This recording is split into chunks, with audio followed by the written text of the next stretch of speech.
द्रोणाचल जी के पास आए ऋषि पुलस्त जी महाराज। बोले क्या बोले? द्रोणाचल जी जो पर्वतराज हैं उनसे ऋषि पुलस्त जी महाराज ने गोवर्धन जी को ले जाने का मांग करने का प्रयास किया और वो सफल भी हो गए। तो इन्हीं में एक कथा आ रही है जो मैं आपको बता रहा हूं। द्रोणाचल जी के पास आए ऋषि पुलस्त जी महाराज। गोवर्धन दे दो बाबा,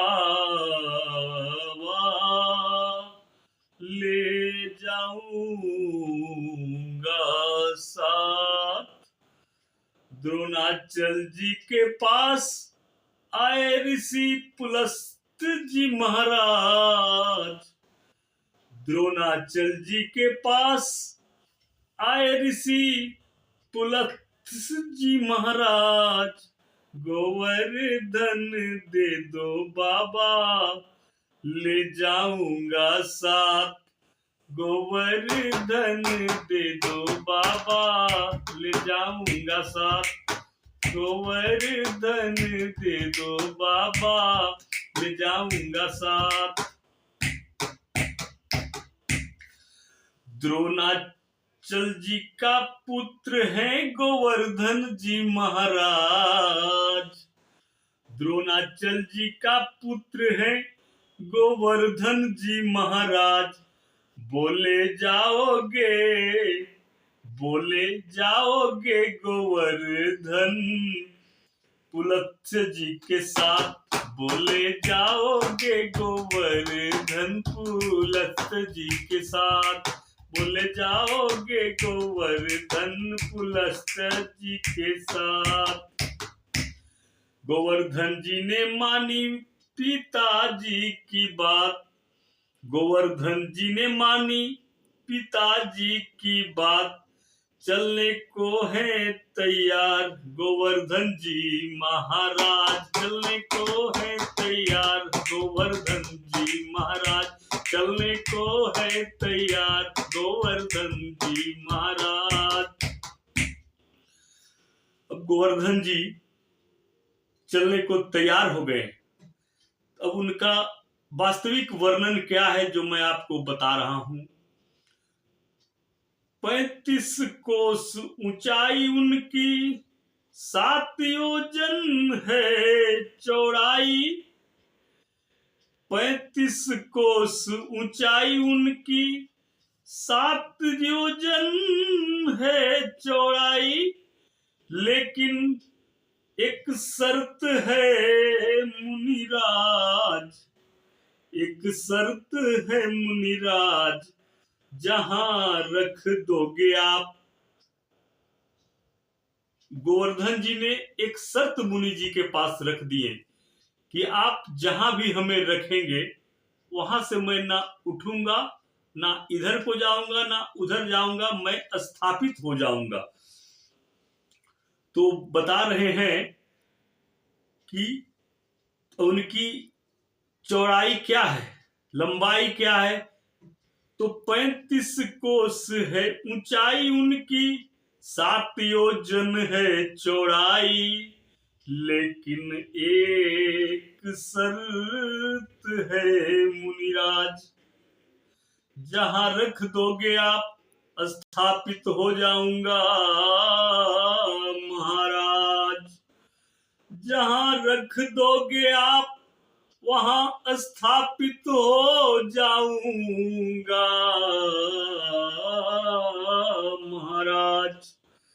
ऋषि पुलस्त जी ने अपने हथेली बढ़ाया है, गोवर्धन जी को हाथ पे उठाया है और कहे ऋषि ने, चलो जी काशी, वहीं अब चलना है। चलो जी काशी, वहीं अब चलना है। ऋषि पुलस्त ने गोवर्धन जी महाराज को आदेश दिए कि आप मेरे हाथ पे विराजमान हो जाओ और मैं अपने काशी नगरी में अपने आश्रम के समीप आपको स्थापना करूंगा। यह कहकर श्री पुलस्त्य ऋषि ने उनको हाथ पे धारण किया और वो चलने लगे। पिता से आज्ञा पाकर गोवर्धन जी जाने को है तैयार। ऋषिवर से बोले गोवर्धन ले चलो अपने साथ। चलते चलते ऋषिवर आए। अब गोवर्धन जी महाराज को ऋषिवर पुलस्त्य ऋषि अपने हाथ पे धारण किए हुए वो आगे चल रहे हैं।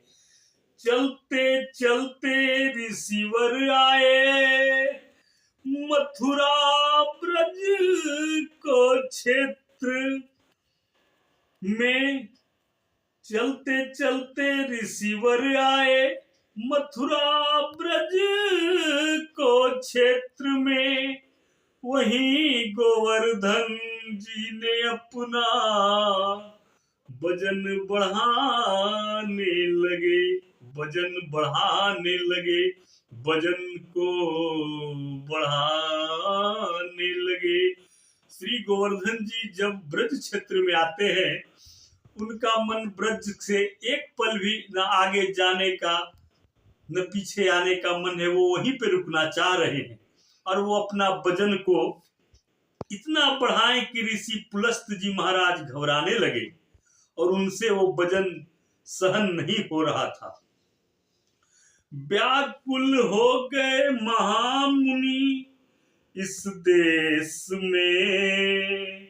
अब ब्रज क्षेत्र में जब महामुनि आए तो व्याकुल हो गए। व्याकुल हो गए महामुनि इस देश में। कैसे ले जाऊं गोवर्धन को काशी प्रदेश में।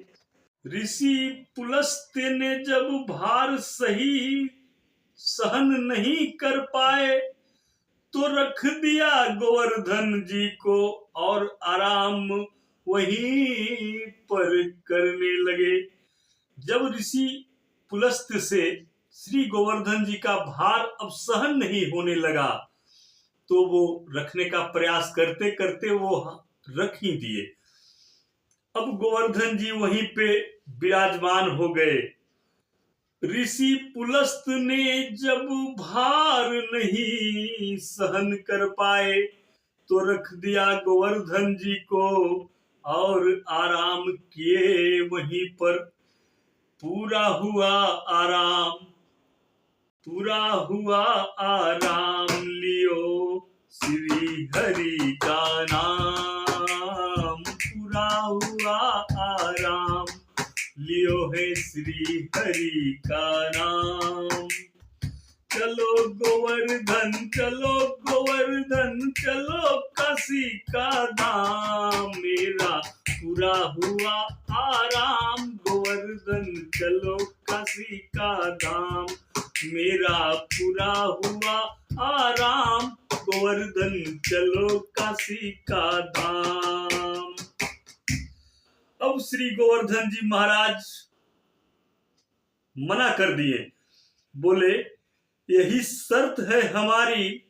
यही शर्त है हमारी जब रख दोगे हमें। यही शर्त है हमारी जब रख दोगे हमें महाराज। नहीं जाऊंगा अब आपके साथ। गोवर्धन महाराज जी ने मना कर दिए पुलस्त्य ऋषि को कि अब आपके साथ नहीं जाऊंगा। शर्त के अनुसार जब आपसे शर्त लगी तो मैंने आपको उसी समय बताया था कि जहां पे आप रखोगे मैं से कहीं नहीं जाऊंगा। गुस्से हो गए महामुनि दे दिए हैं उनको श्राप। तिल तिल घट जाओगे गोवर्धन यही है मेरा श्राप। वहीं पे आज भी है श्री गोवर्धन महाराज। वहीं पे आज भी है श्री गोवर्धन महाराज।